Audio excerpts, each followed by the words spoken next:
What I'm going to talk about today is just, in general terms, what is needed to address the climate crisis. And this is the thing that, if we do, what actions can we take that will accelerate the transition out of the fossil fuel era? So there's a certain amount of carbon that is circulating through the environment. So it's going into the air, being absorbed by, and then getting absorbed by plants and animals, and then going back into the air. And this carbon is just circulating on the surface. And this is fine, and it's been doing that for millions, hundreds of millions of years. The thing that's changed is that we've added something to the mix.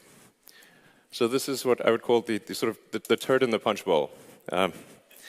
So we added all this extra carbon to the carbon cycle, and the net result is that the carbon in the ocean's atmosphere is growing over time. It's much more than can be absorbed by the ecosystem. It's really quite simple. We're taking billions of tons of carbon that's been buried for hundreds of millions of years and is not part of the carbon cycle, taking it from deep underground and adding it to the carbon cycle. The result is that a steady increase in the carbon in the atmosphere and in the oceans, which doesn't look like much if you look at it on this chart, but when looked at in the context of history, it actually looks like this. So the carbon parts per million has really been bouncing around the 300 level for around 10 million years. And then in the last few hundred years, it went into a vertical climb. This is the essence of the problem. This is very unusual and a very, very extreme threat, as you can see from this rate of growth. Then this is accompanied by a temperature increase, as one would expect. And this temperature increase, if people talk about 2 degrees or 3 degrees, it's important to appreciate just how sensitive the climate actually is to temperature. And it's important to look at it in terms of absolute temperature, not in degrees Celsius relative to 0. We need to say, what is the temperature change relative to absolute 0? That's how the universe thinks about temperature. It's how physics thinks about temperature. It's relative to absolute 0. So for small changes result in huge effects. So New York City under ice would be -5 degrees. New York City underwater would be +5 degrees. But looked at as a percentage relative to absolute 0, it's only a ±2% change. So the sensitivity of the climate is extremely high. We've amplified this sensitivity by building our cities right on the coastline, and most people live very close to the ocean. There are some countries, of course, that are very low-lying and would be completely underwater in a climate crisis. So we've essentially designed civilization to be super sensitive to climate change. The important thing to appreciate is that we are going to exit the fossil fuels era. So it is inevitable that we will exit the fossil fuels era because at a certain point we will simply run out of carbon to mine and burn. So the question is really, when do we exit the era, not if. The goal is to exit the era as quickly as possible. That means we need to move from the old goal, with the pre-industrial goal, which was to move from chopping down forests and killing lots of whales. The old goal was to move from chopping wood and killing whales to fossil fuels, which actually, in that context, was a good thing. But the new goal is to move to a sustainable energy future.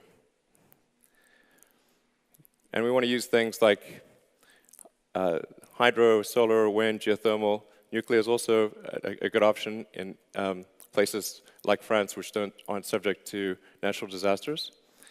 And we want to use energy sources that will be good for 1 billion years.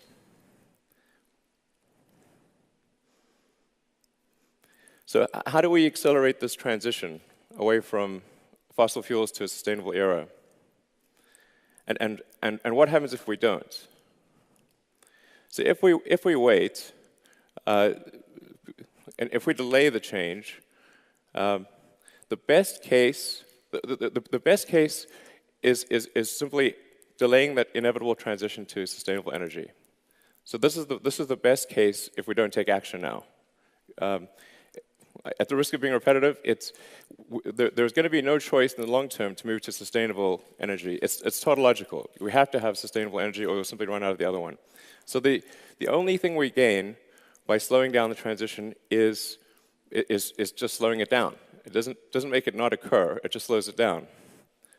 The worst case, however, is more displacement and destruction than all the wars in history combined. Okay, these are the best worst case scenarios. So then we have about 3% of scientists that believe in the best case, and about 97% that believe in the worst case. This is why I call it the dumbest experiment in history ever. Like, why would you do this?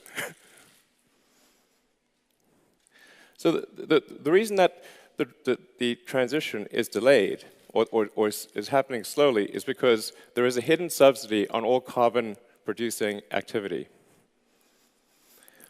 In a healthy market, if you have, say, 10 euros of benefit and 4 euros of harm to society, the profit would be 6 euros. This sort of makes obvious sense. This is where the incentives are aligned with a good future. This is not the case today. But if you have the incentives aligned, then the forcing function towards a good future, towards a sustainable energy future, will be powerful. In an unhealthy market, you have your 10 euros of benefit, you have your 4 euros, but the 4 euros isn't taxed. So you have an untaxed negative externality. This is basically economics 101. So you have basically unreasonable profit and a forcing function to do carbon-emitting activity, because this cost to society is not being paid. The net result is 35 gigatons of carbon per year into the atmosphere. So this is analogous to not paying for garbage collection. And it's not as though we should say, in the case of garbage, have a garbage-free society. It's very difficult to have a garbage-free society. But it's just important that people pay for the garbage collection. So we need to go from having an untaxed negative externality, which is effectively a hidden carbon subsidy of enormous size, $5.3 trillion a year, according to the IMF, every year. We need to move away from this and have a carbon tax. So, but this is being fought quite hard by the carbon producers, and they're using tactics that are very similar to what the cigarette industry or the tobacco industry used for many years. They would take the approach of even though the overwhelming scientific consensus was that smoking cigarettes was bad for you, they would find a few scientists that would disagree, and then they would say, look, scientists disagree. So that's essentially how they would try to trick the public into thinking that smoking is not that bad. The solution, obviously, is to remove the subsidy. So that means we need to have a carbon tax, and to make it sort of something which is neither a left nor a right issue, we should make it probably a revenue-neutral carbon tax. So this would be a case of increasing taxes on carbon, but then reducing taxes in other places. So maybe there would be a reduction in sales tax or VAT, and an increase in carbon tax, so that only those using high levels of carbon would pay an increased tax. And moreover, in order to give industry time to react, this could be a phased-in approach, so that maybe it takes 5 years before the carbon taxes are very high, So that means that only companies that don't take action today will suffer in 5 years. But there needs to be a clear message from government in this regard. Because the fundamental problem is the rules today incent people to create carbon. And this is madness. And whatever you incent will happen. That's why we're seeing very little effect thus far. And depending upon what action we take, will drive the carbon number to either extreme or moderate levels. I think it's pretty much a given that the 2-degree C increase will occur. The question is whether it's going to be much more than that, not if there will be a 2-degree increase.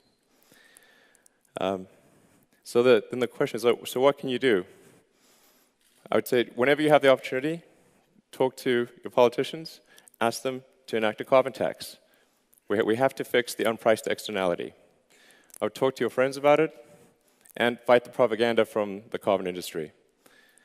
So that's the basic message I have, and I'm happy to take questions. Thank you.